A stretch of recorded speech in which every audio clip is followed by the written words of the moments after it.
Hello viewers, எப்படி இருக்கீங்க? It's கரிகேண்டர் பெஞ்சிக்கு. So hope எல்லாரும் நல்லா சுகமாக இருக்கீங்கன்னு நினைக்கிறேன்.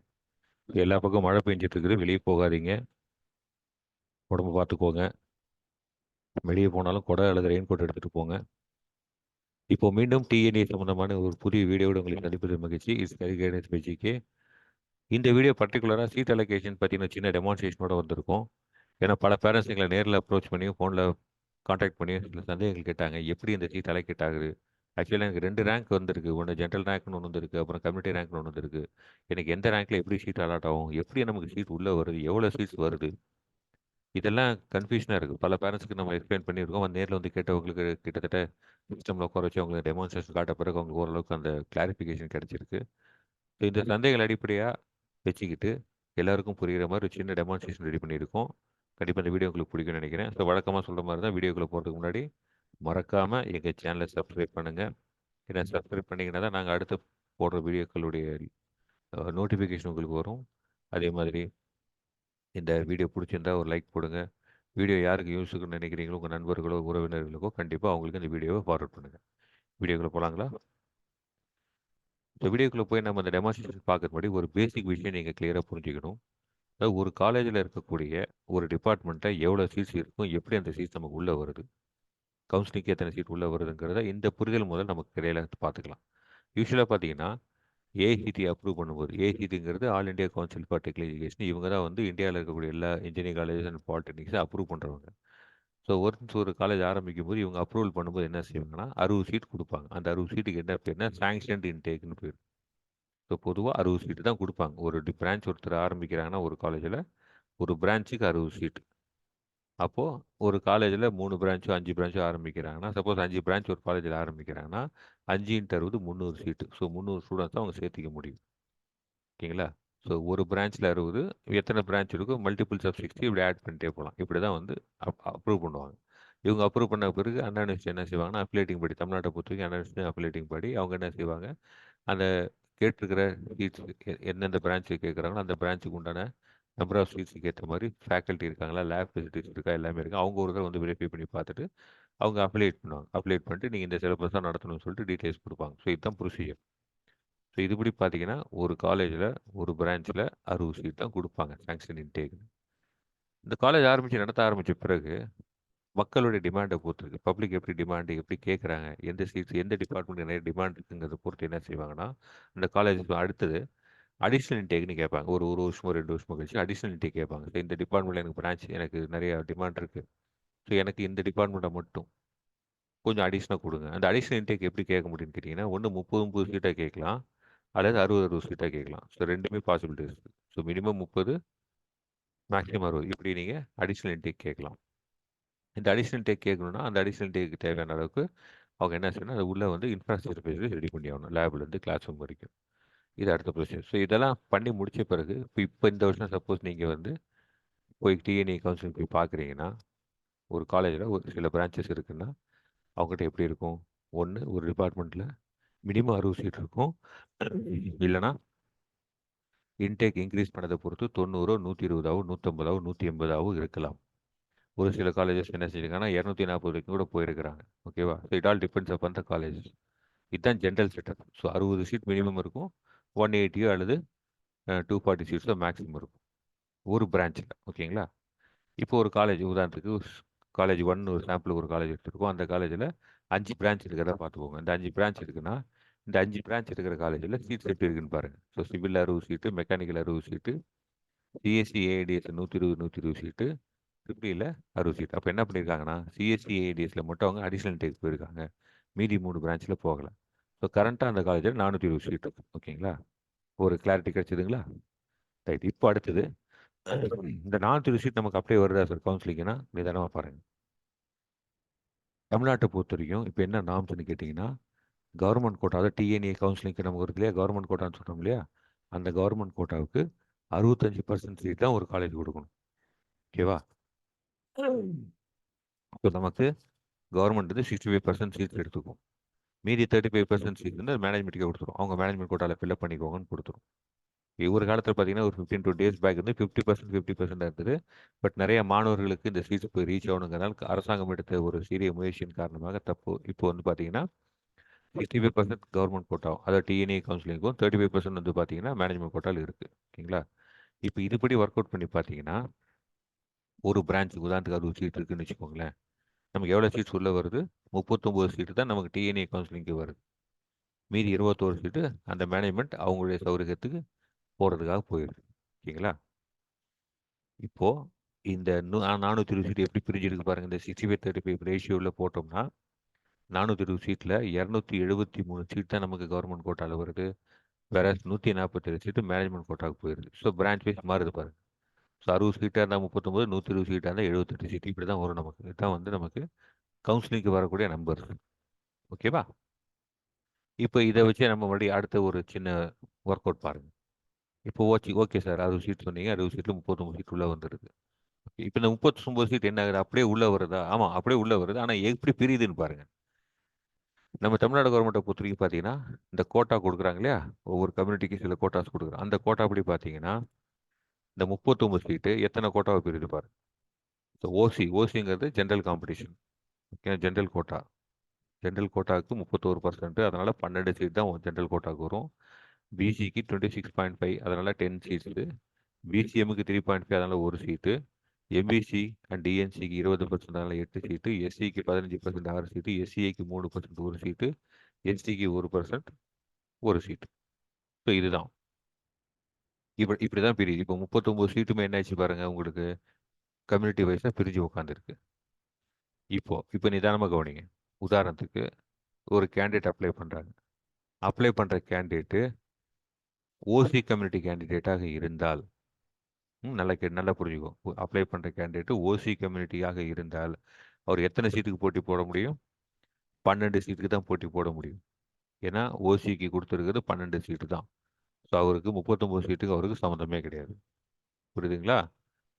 ஆனால் அதே ஒரு பிசி கேண்டிடேட் அப்ளை பண்ணுறாருன்னா அவருக்கு எத்தனை சீட் எலிஜிபிள்னா எப்பயுமே யார் அப்ளை பண்ணாலும் அவங்களுக்கு ஜென்ரல் கோட்டா ஓசிங்கிற கோட்டாவில் ஃபர்ஸ்ட் அலோகேட் பண்ண தான் பார்க்கும் கம்ப்யூட்டர். அப்போது அவருக்கு ஜென்ரல் கோட்டாவில் இருக்கிற அந்த ஓசிங்கிறதுல இருக்கிற 12 சீட்டும் பிசிக்கு இருக்கக்கூடிய 10 சீட்டும், ஸோ 22 சீட்டு தான் அவர் போட்டி போட முடியும். 39 சீட்டுக்கு போட்டி போட முடியாது. வேற பிசிஎம் கேண்டிடேட் வராரு. இது நல்லா கவனிங்க. பிசிஎம் என்ன இருக்கும்? ஸோ அவருக்கு ஜென்ரல் கோட்டா அல்லது ஓசியில் வந்து 12 சீட்டும் பிசிஎம்ல ஒரு சீட்டு, ஸோ மொத்தம் 13 சீட்டு தான் போட்ட முடியும்.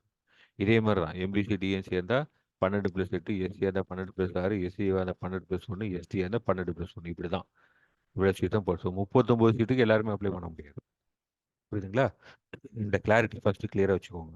அதனால தான் ஏன் உங்களுக்கு நிறைய சாய்ஸஸ் கொடுங்கன்னு சொல்கிறேன். இப்போ புரியுதுங்களா? ஸோ சாய்ஸஸ் நிறைய கொடுங்கன்னு சொல்கிறதும் உங்களுடைய கம்யூனிட்டி ரேங்க் எப்படி ஒர்க் அவுட் ஆகுதுங்க தான் இப்போ நம்ம பார்க்க போகிறோம். எப்படி உங்களுக்கு ஜென்ரல் ரேங்க்ல ஒரு நம்பர் ஜாஸ்தியாக இருக்கும், கம்யூனிட்டி ரேங்க்ல கம்மியாக இருக்கும். ஓகேங்களா? எப்படி கம்யூனிட்டி ரேங்க் உங்களுக்கு உதவ போகுதுங்கிறத இப்போ நம்ம வரக்கூடிய இந்த டெமோவில் பார்க்க போகிறோம். இப்போ சாம்பிளுக்கு ஒரு காலேஜ் எடுத்திருக்கோம். காலேஜ் 1ன்னு ஒரு காலேஜ் எடுத்திருக்கோம். அந்த காலேஜில் 3 டிபார்ட்மெண்ட் இருக்குதுன்னு அசியூம் பண்ணிக்கலாம். அதாவது computer science, AIDS, AML 3 department தான் இருக்குது.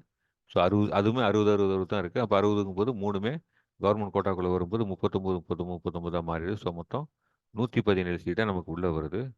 117 சீட் வந்து நமக்கு கவர்மெண்ட் கோட்டா டிஎன்ஏ வருது. அதுவும் எப்படி பிரிஞ்சிருக்கு பாருங்க. ஓசிக்கு 36, பிசிக்கு 30, பிசிஎம்க்கு 3, எம்பிசிக்கு 24, எஸ்சிக்கு 18, எஸ்சிஏக்கு 3, எஸ்டிக்கு 3, இப்படி தான் பிரிஞ்சிருக்கு. ஓகேங்களா? இப்போ நம்மளுடைய டெமான்ஸ்ட்ரேஷனுக்காக என்ன செஞ்சுருக்கோம்னா ஒரு சின்ன ஒரு அசம்ஷன் எடுத்திருக்கோம். என்ன அசம்ஷன்னா ஒரு 20 ரேங்க் எக்ஸாம்பிளுக்கு top 20 rank number 1 rank number 20 வரைக்கும் இருக்கிற கேண்டிடேட்ஸ் இதுக்கு அப்ளை பண்ணுறாங்க. அப்ளை பண்ணுற கேண்டிடேட்ஸ் எல்லாமே பார்த்தீங்கன்னா சாய்ஸஸ் கொடுத்துருக்காங்க. ஒரு கீழே என்ன சாய்ஸஸ் கொடுத்துருக்காங்க? சாய்ஸ் 1 வந்து காலேஜ் 1ல் சிஎஸ்சி வேணும். சாய்ஸ் 2 காலேஜ் 1ல் ஏஐடிஎஸ் வேணும். சாய்ஸ் 3 காலேஜ் 1ல் ஏஐஎம்எல் வேணும். சாய்ஸ் 4 5 கொடுத்துருப்பாங்க. அதை பற்றி வேணாம். பட் 3 சாய்ஸஸ் மட்டும் இப்போ உதாரணத்துக்கு எடுத்துக்கலாம். ஓகேங்களா? இது போக நம்ம இப்போ என்ன பண்ணியிருக்கோம்? 20 ரேங்க்ஸுக்கும் இந்த ரேங்க் தெரியும். அப்போ ஃபர்ஸ்ட் ரேங்க் வாங்கின பையன் தான் கண்டிப்பாக நல்ல பையனோ பொண்ணோ அதிகமான மார்க்காக இருக்கும். அடுத்தடுத்து அந்த கட் ஆஃப் மார்க் குறைஞ்சிட்டே வருது. எக்ஸாம்பிள், ஓகேவா? அதனால் இப்போ நம்ம என்ன பண்ணியிருக்கோம்? இந்த ஃபர்ஸ்ட் 20 ரேங்க்ஸ் உண்டான கம்யூனிட்டி மட்டும் நான் கொடுத்துருக்கோம். எங்களை கம்யூனிட்டி கொடுத்துருக்குறோம். ஏன்னா இதுதான் நம்ம புரிஞ்சுக்கிறதுக்காக யூஸ் ஆகும். கம்யூனிட்டி வைஸ் சொல்லும்போது உங்களுக்கு எப்படி சீட் வந்து பிரிஞ்சு போகுதுங்கிறது நம்ம கிளியராக புரிஞ்சுக்க முடியும். ஓகேங்களா? ஸோ எல்லாருடைய மார்க்கும் பெட்டராக இருக்குது. நம்ம இப்போ கம்யூனிட்டி பேஸ் பண்ணி பார்க்கலாம். இப்போ ஃபர்ஸ்ட் ரேங்க் இருக்கிற ஸ்டூடெண்ட்டுக்கு சீட் அலாட் பண்ணும். ஓகே, ஃபர்ஸ்ட் ரேங்க் ஸ்டூடெண்ட்டுக்கு சீட் அலாட் பண்ணும்போது இப்போ அவருக்கு எத்தனை சீட்ஸ் இருக்குது? பிசி கேண்டிடேட்னால எத்தனை சீட் இருக்குது? ஓப்பன் காம்படிஷனில் 3 பிரான்ச்சுக்கு சீட்டு 36 சீட்டு. இந்த 35 தப்பா டைப்பாக இருக்குது. 36 சீட்டு, பிசியில் 30, மொத்தம் 66 சீட் அவருக்கு ரெடியாக இருக்குது. இப்போ ஃபர்ஸ்ட் ரேங்க்கு நம்ம சீட் அலோகேட் பண்ணுறோம்.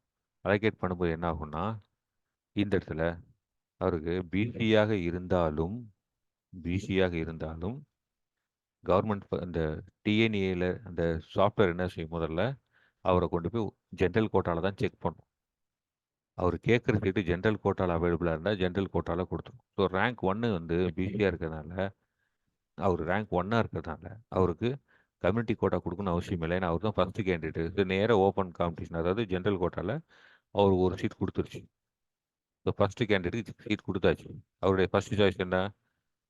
காலேஜ் 1ல் சிஎஸ்சி. ஸோ காலேஜ் 1ல் சிஎஸ்சி கொடுத்தாச்சு. கொடுத்த பிறகு இப்போ என்ன ஆகும்? 12 சீட்டுங்கிறது 11 சீட்டாக மாறி போச்சு. ஓகேங்களா?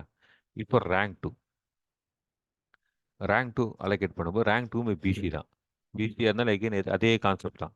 பிசியாக இருந்தாலும் கம்ப்யூட்டர் முதல்ல என்ன செய்யும்? அந்த சாஃப்ட்வேர் அவரை ஜென்ரல் கோட்டாவில் சீட் அலோகேட் பண்ண பார்க்கும். ஜென்ரல் கோட்டாவில் அதுவும் அவருடைய ஃபஸ்ட்டு சாய்ஸ் கொடுக்க பார்க்கும். அதான் ரொம்ப முக்கியம். ஜென்ரல் கோட்டாங்கிறத விட ஃபஸ்ட்டு சாய்ஸ், அவர் என்ன சாய்ஸ் 1 கேட்டிருக்காரு அந்த ஃபஸ்ட்டு சாய்ஸை நான் ஜென்ரல் கோட்டாவில் கொடுக்குறேன்னு கொடுக்க பார்க்கும். கொடுக்க முயற்சி பண்ணும்போது அங்கே ஜென்ரல் கோட்டாவில் சீட் வேக்கண்ட்டாக இருக்கிறதுனால அதிலே சீட் கொடுத்துரும். இப்போ அந்த சீட் என்ன ஆகும்? 10 சீட்டாக மாறி போயிடும்.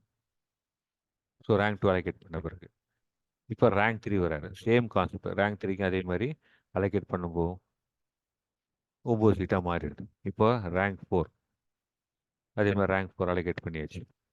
இப்போ ரேங்க் 5 வரும். ரேங்க் 5 வரும்போது அவர் எம்பிசி கேண்டிடேட்டாக இருந்தாலும் அவருக்கு எங்கே அலோகேட் பண்ணும்? ஜென்ரல் கோட்டாவில் தான் அலோகேட் பண்ணும், அவருடைய ஃபர்ஸ்ட் சாய்ஸ். இதே மாதிரி நமக்கு ரேங்க் அலோகேட் பண்ணிட்டே போகிறது. 6th ரேங்க்கு, 7th ரேங்க்கு. So irrespective of the community உங்களுக்கு ஓப்பன் கோட்டாவில் சீட்ஸ் அலோகேட் பண்ணி கொடுத்துட்டு போயிட்டே இருக்கிறாங்க. ஓகேங்களா? இப்போ 12 ரேங்க்ஸ் வரைக்கும் உங்களுக்கு இதே மாதிரி தான் போகும். ஓகேங்களா? இப்போ 12th ரேங்க் முடியும் போது தான் உங்களுக்கு அடுத்த அலோகேஷன் போகும். இப்போ 12th ரேங்க் வந்துருச்சு. பிசி அலோகேட் பண்ணியாச்சு. அலோகேட் பண்ண பிறகு இப்போ என்ன ஆகும் பாருங்கள். 12th ரேங்க் அலோகேட் பண்ணி முடிச்சு 13th ரேங்க்கு போகும்போது உங்களுக்கு சீட் மேட்ரிக்ஸ் என்னாச்சு? ஓசியில் சீட்டு கிடையாது. கரெக்டுங்களா? ஓசியில் இப்போ சீட்டு இல்லை. ஏன்னா 12 சீட் இருந்தது. 12 சீட்டுமே இதுக்கு முன்னாடி இந்த 12 கேண்டிடேட்ஸ் கொடுத்தாச்சு. இப்போ 13 ரேங்க்கு சீட் அலோகேட் பண்ணோம். ஸோ சாஃப்ட்வேர் போய் பார்க்குது. 13 ரேங்க் சீட் அலோகேட் பண்ண பார்க்குது. பார்க்கும்போது அது என்ன செய்யும்? அவருடைய ஆப்ஷன் 1 என்ன? சிஎஸ்சி. காலேஜ் 1ல் சிஎஸ்சி கொடுக்க முடியுமா? ஸோ காலேஜ் 1ல் சிஎஸ்சி 0 ஆகிடுச்சு. அப்போ என்ன செய்யும்? அவருடைய சாய்ஸ் 2வை போய் கொடுக்கும். ஸோ சாய்ஸ் 2 கொடுக்கும்போது அவருடைய சாய்ஸ் 2 என்ன? அதே காலேஜில் எனக்கு செகண்ட் சாய்ஸ் வந்து ஏஐடிஎஸ்ல தான் கொடுங்கன்னு கேட்குது. அவர் ஓசிங்கிறதுனால அங்கே ஏஐடிஎஸ் போய் அலோகேட் பண்ணிடுச்சு. புரியுதுங்களா? ஓகே. இப்போ அடுத்த கேண்டிடேட் மீண்டும் ஓசி. அவருக்கு அதே தான் ஆப்ஷன். அவருடைய சாய்ஸ் 1 கொடுக்க முடியாது. அதாவது சாய்ஸ் 2வில் இருக்கக்கூடிய ஏஐடிஎஸ்ல அலோகேட் பண்ணும். ஓகேவா? இப்போ அடுத்து ரேங்க் 15 பிசி கேண்டிடேட். ஓகேவா? ரேங்க் 14 முடிஞ்சு ரேங்க் 15 பார்த்தீங்கன்னா பிசி கேண்டிடேட் வரும்போது அவருக்கு என்ன செய்யும் பாருங்க. அவருக்கு ஃபஸ்ட்டு சாய்ஸ் என்ன? காலேஜ் 1ல் சிஎஸ்சி வேணும்னு கேட்டிருக்காரு. அதனால் காலேஜ் 1ல் சிஎஸ்சி ஏற்கனவே முடிஞ்சு போச்சு. இதில் ஜென்ரல் கோட்டால். ஆனால் பிசியில் அவைலபிளாக இருக்குல்ல, அதில் பிசியில் கொண்டு போய் ஒரு சீட் அலோகேட் பண்ணிடும். ஸோ பிசியில் அலோகேட் பண்ண பிறகு என்ன ஆகும்? அது 10 சீட்டாக இருந்தது உங்களுக்கு 9 சீட்டாக மாறிடும். 15th ரேங்க் அலோகேட் பண்ண பிறகு இப்போ 16th ரேங்க் அலோகேட் பண்ண வருது. 16th ரேங்க் யார்? BCM candidate. பிசிஎம் கேண்டிடேட்டுக்கு இப்போ அவருடைய ஃபர்ஸ்ட் சாய்ஸ் என்ன? காலேஜ் 1ல் சிஎஸ்சி வேணும். காலேஜ் 1ல் ஃபஸ்ட்டு ஜென்ரல் கோட்டாவில் பார்க்கும்போது சிஎஸ்சி இருக்கா? இல்லை, 0. ஓகே. அப்போது அது என்ன செய்யும்? ஸ்கிப் பண்ணிவிட்டு, ஏன்னா ஃபஸ்ட்டு சாய்ஸ் தானே கொடுக்கணும். கம்ப்யூட்டர் ஃபஸ்ட் டைமே ஃபஸ்ட் சாய்ஸ் தான் கொடுக்க பார்க்கும். ஓகே. சிஎஸ்சியில் ஓசியில் இல்லை, ஜென்ரல் கோட்டாவில் இல்லை. அப்போ என்ன பண்ணும்? பிசிஎம்மில் இருக்கான்னு பார்க்கும். இருக்கா? இருந்ததுன்னா பிசிஎம்மில் உங்களுக்கு சீட் அலாட் பண்ணிடும். அப்போது அவருக்கு சீட் அலாட் பண்ண பிறகு பிசிஎம்மில் ஒரு சீட் தானே இருந்தது, அந்த சீட்டு வேகன்சி முடிஞ்சுது. புரியுதுங்களா? இப்போ அடுத்து அதே மாதிரி எம்பிசி 17 ரேங்க். அவருக்கு அதே மாதிரி ஓப்பன் காம்படிஷனில், அதாவது ஜென்ரல் கோட்டாவில் கொடுக்க முடியுமா? முடியாது. அதனால் அவருக்கு என்ன செய்யும்? எம்பிசி கோட்டாவில் போய் சீட் அலோகேட் பண்ணிடும். அதே மாதிரி தான் ரேங்க் 18 எம்பிசி கோட்டாவில் சீட் அலோகேட் பண்ணிடும். ரேங்க் 19 ஏன்னா ஜென்ரல் காம்படிஷன் முடிஞ்சதுனால அவருக்கு எஸ்சிஏ கோட்டாவில் கொடுக்கும். ரேங்க் 20 பிசிங்கிறதுனால ஓப்பன் காம்படிஷன் இல்லை, ஆனால் பிசியில் சீட் அவைலபிளாக இருக்கிறதுனால பிசியில் சீட் அலோகேட் பண்ணிடும். இப்படி தாங்க போகும். ஓகேங்களா? இப்போ இதே மாதிரி 21 பாருங்க. 21 இவர் பிசிஎம். இவர் என்ன கேட்குறாரு? ஃபர்ஸ்ட் சாய்ஸ் காலேஜ் ஒன்றில் சிஎஸ்சி கொடுங்க. ஸோ ஃபர்ஸ்ட் சாய்ஸ் காலேஜ் வந்து சிஎஸ்சி கொடுக்க ட்ரை பண்ணுது. சிஎஸ்சி கொடுக்கலான்னு பார்த்தா ஜென்ரல் கோட்டாலையும் சீட் முடிஞ்சு போச்சு. சரி ஒரு பிசிஎம் தானே, பிசிஎம்ல கொடுக்கலன்னா பிசிஎம்லேயும் சீட் முடிஞ்சு போச்சு. இப்போ அல்டிமேட்டாக கம்ப்யூட்டர் என்ன செய்யும்? அவருடைய சாய்ஸ் 2 செலக்ட் பண்ணும். ஸோ சாய்ஸ் 2 அப்போ சாய்ஸ் 1 கொடுக்க முடியாதுன்னு கிளியராக இப்போ தெரிஞ்சு போச்சு. அப்போ சாய்ஸ் 2 கொடுக்க ட்ரை பண்ணும்போது ஃபஸ்ட்டு எங்கே போகும்? ஜென்ரல் கோட்டாவில் ஓசியில் தான் பார்க்கும். ஸோ சாய்ஸ் 2 எடுத்துகிட்டு ஓசியில் போய் பார்க்கும். ஓசியில் அவருக்கு சீட் அலோகேட் பண்ணிவிட்டு போயிடும் வெளியே. அவ்வளோதான். அடுத்தது 22 ஓசியில், 23 மறுபடியும் ஓசியில், 24 மறுபடியும் ஓசியில், 25 மறுபடியும் ஓசியில். இப்போ அலோகேட் பண்ணணும். ஃபர்ஸ்ட் இப்போமே ஓசி தான் கொடுக்க பார்க்கும். ஓகேங்களா? இது எல்லாமே முடிஞ்ச பிறகு உங்களுக்கு என்ன ஆகும்? கடைசியாக இந்த ஸ்டேட்டஸ் வந்து நிற்கும். ஸோ எம்பிசி சீட் அலோகேட் பண்ணி முடிச்ச பிறகு இந்த மாதிரி வந்து நிற்கும். இதே மாதிரி தான் உங்களுக்கு 117 ரேங்க்குக்கும் சீட் அலோகேட் பண்ணும். ஃபஸ்ட்டு ஓசியா கம்யூனிட்டியான்னு பார்த்து 117 ரேங்க் கொடுக்கும். 117 ரேங்க் சப்போஸ் எல்லாமே மிக்ஸ் ஆகி வந்துருச்சுன்னு வச்சுக்கோங்களேன். அதுக்கப்புறம் என்ன ஆகும்? 0 ஆகிடும். அதை என்ன ஆகும்? 117 ரேங்க்கு ஃபில் ஆன பிறகு ஒருவேளை கரெக்டாக அந்த கம்யூனிட்டி கோட்டாபடி கரெக்டாக வந்திருந்தால், ஸோ 117 ரேங்க் அலோகேட் பண்ணி முடிச்ச பிறகு காலேஜ் ஒன்றில் சுத்தமாக சீட்டே இருக்காது. ஓகேங்களா? இப்போ என்ன ஆகும்? காலேஜ் 2 எடுக்கும்.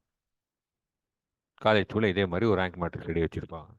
இப்போ 118வது சீட்டில் இருந்து என்ன செய்யும்? உங்களுக்கு காலேஜ் 2 எடுத்து அலோகேட் பண்ண ஆரம்பிக்கும். ஓகேங்களா? இப்போ உதாரணத்துக்கு இப்படி தான் சாய்ஸ் இருக்குன்னு வச்சுக்கோங்க. இப்போ 118 129 வரைக்கும் மறுபடியும் என்ன செய்யும்? ஓசியில் இருக்க சீட் தான் அலோகேட் பண்ண பார்க்கும். 130வது சீட்டுக்கு அப்புறம் தான் என்ன, ஏன்னா 12 சீட் இருக்கு இல்லையா? 12 12 12. ஸோ இந்த 12 சீட் அலோகேட் பண்ணி முடிச்ச பிறகு தான் கம்யூனிட்டி கோட்டா ஆகும். ஃபர்ஸ்ட் முதல்ல சாய்ஸ் 4 எல்லாருமே என்ன கொடுத்துருக்காங்க? காலேஜ் 2வில் கம்ப்யூட்டர் சயின்ஸ் வேணும்னு கொடுக்குறாங்க. அப்போது அந்த 4th சாய்ஸ் அலோகேட் பண்ணால் 12 சீட்டு. அந்த 12 சீட்டு முடிகிற வரைக்கும் எல்லாருக்கும் ஓசியில் தான் அலோகேட் பண்ணும். அதுக்கப்புறம் தான் உங்களுக்கு கம்யூனிட்டி கோட்டாக்குள்ளே போகும். புரியுதுங்களா? இதுதான் உங்களுக்கு ரேங்க் அலோகேட் பண்ணுற ப்ரொசீஜர். ஓகேங்களா? இந்த மாதிரி தான் போகும். இப்போ ரேங்க் 131 பிசிஎம் இருந்தால் ஆட்டோமேட்டிக்காக பிசிஎம்ல ஒரு சீட், ஏன்னா அவருடைய 4th சாய்ஸ் தான் கொடுக்கும். 4th சாய்ஸ் பிசிஎம் கொடுத்துருக்கு. இப்போ ரேங்க் 132 பாருங்கள் ஓசி, அவருக்கு வழியே கிடையாது.